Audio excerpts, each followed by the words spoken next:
ये इल्ली मुर्गी के सामने मटकने लगती है। आजा आजा। जब ये मुर्गी इल्ली को खाने के लिए जाती है तो भालू इसका चमत्कार कर देता है।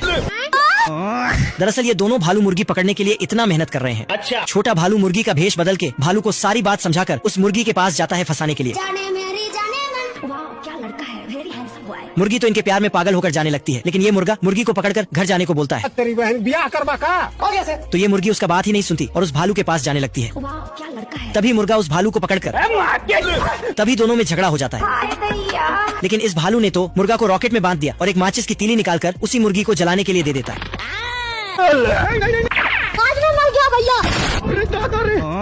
इधर ये छोटा भालू उस मुर्गी को एक पेड़ में घुसाता है और जब बाहर निकलता है तो भालू को एक लात मारता है। फिर ये एक प्लान बनाते हैं कि इधर से मुर्गी को पकड़कर गर्म पानी में घुसाना है और एक डब्बे में पैक करके ओवन में डाल देना है। तभी बड़ा भालू तभी ये भालू उस पेड़ में घुसकर मुर्गी को पकड़ने लगता है। इधर ये बड़ा भालू कंफ्यूज होकर उसी भालू को पकड़कर और जैसे ही ओवन में डाला तो उसे कुछ महसूस हुआ। खोलकर देखा तो उसके अंदर भालू था। इधर मुर्गी का आशिक बर्फ को चीरते हुए आ रहा था। फिर एक बार दोनों भालू प्लेन बनाते हैं। तभी भालू प्रैक्टिस करने के लिए उसमें बैठता है तो ये भालू बहुत जोर से दबा देता है। बच गया साला। फिर भी हार नहीं मानता। भालू एक इल्ली का कॉस्ट्यूम पहनकर मुर्गी को इशारा करने लगता है तो ये मुर्गी इल्ली को खाने के लिए जाती है तो भालू कुल्हाड़ी से इसका चमत्कार कर देता है। लेकिन इस इल्ली को कोई दूसरी मुर्गी देखकर नमक डालकर खाने लगती है। तभी इस मुर्गी को भालू उल्टा करके पीटने लगता है और जोर जोर से हिलाने लगता है। तभी ये मुर्गी एक अंडा देकर भाग जाती है तो वह अंडा भालू के हाथ से गिरकर फूटा तो उसके अंदर से छोटा भालू निकला। इधर ये मुर्गी का आशिक रेगिस्तान से हाँफते हुए आ रहा था। फिर ये छोटा भालू को एक चूजे का कॉस्ट्यूम पहनाता है तो मुर्गी उसे देखकर अपना बच्चा मान लेती है और घर ले जाने लगती है। तो ये छोटा भालू मुर्गी को इस बार मार देता है तो ये चूजा गुस्सा होकर उसे भालू को मारने लगता है। तभी चूजे को याद आया कि मैं तो भालू हूँ। तभी ये छोटा भालू उसको घुड्डी बनने बोलता है। लेकिन उस भालू के पीछे वह मुर्गी थी तो ये भालू भी उसके आगे झुक जाता है। लेकिन इस मुर्गी के पीछे तो उसका आशिक था तो ये भी घुड्डी बनने बोलता है। फिर मुर्गी का आशिक उसे मार मार कर घर ले जाता। ये पैंथर बेघर होकर घूम रहा था। तभी इसे एक चाबी मिला। ये क्या है? उसने चाबी को फेंका तभी एक दरवाजा प्रकट हो गया लेकिन दरवाजे में ताला नहीं था।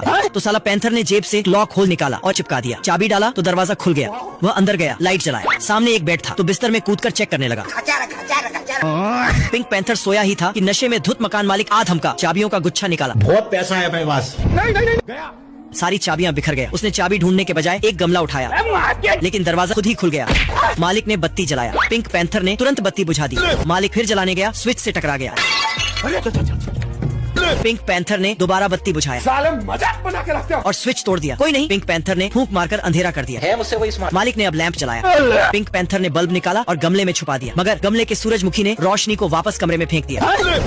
खत्म हो गया भैया मैटर। मालिक ने जैसे तैसे साफ सफाई की। ये सुअर को मशीन से जबरदस्ती खाना खिलाता है। दरअसल जब सारे सुअर खेलते थे तो ये साला खाली खाने के बारे में सोचते रहता था। तभी ये बैठकर सोच ही रहा था कि उसका मम्मी खिड़की में एक केक रखती है। तभी ये साला सुनकर उस केक को घटक जाता है और खाने वाला था तो उसका मम्मी जाना था ना बाबू 5 मिनट। लेकिन ये साला फिर भी खाने के बारे में सोच रहा था। तभी इन सुअरों का मम्मी खाने का घंटी बजाती है तो ये सारे सुअर दौड़कर जाते हैं। लेकिन ये साला भुक्कड़ पहले जाकर बैठ जाता है मुझसे वही स्मार्ट। और खाने वाला था तो सारे सुअर अपने अपने जगह में बैठ जाते हैं। तो इसकी मम्मी खाने का प्रार्थना करने बोलती है तो सारे प्रार्थना करने लगता है। लेकिन ये सुअर सारे प्लेट के चाउमीन को एक साथ बांध देता है। मुझसे वही स्मार्ट। तभी जब इसकी मम्मी खाना खाने के लिए बोलती है तो ये भुक्कड़ सुअर तो इसकी मम्मी जाना था ना बाबू 5 मिनट बाबू भाई। तभी सारे सुअर सो जाते हैं। लेकिन ये साला आइसक्रीम का सपने देख रहा था। तभी ये घबरा कर जा रहा था। तभी एक साइंटिस्ट दरवाजा खोलकर सुअर को अपने लैब में ले जाता है और कुर्सी पर बैठने को बोलता है। तभी इसको कैद कर लेता है। अबे दाता कहाँ है ताले? और जोर जबरदस्ती खेला खिलाता है और बहुत सारे पाउडर मिलाकर सूप बना के खिलाता है और आइसक्रीम भी खिलाता है। अब तू गया बेटा। हम रात कांड कर रात कांड। साइंटिस्ट ने खाना खिलाकर सुअर को बहुत मोटा कर देता है तो ये सुअर चल ही नहीं पाता। लेकिन ये साला फिर से खाता है। तभी ये नींद से उठता है तो साला सपना था। अरे देवा।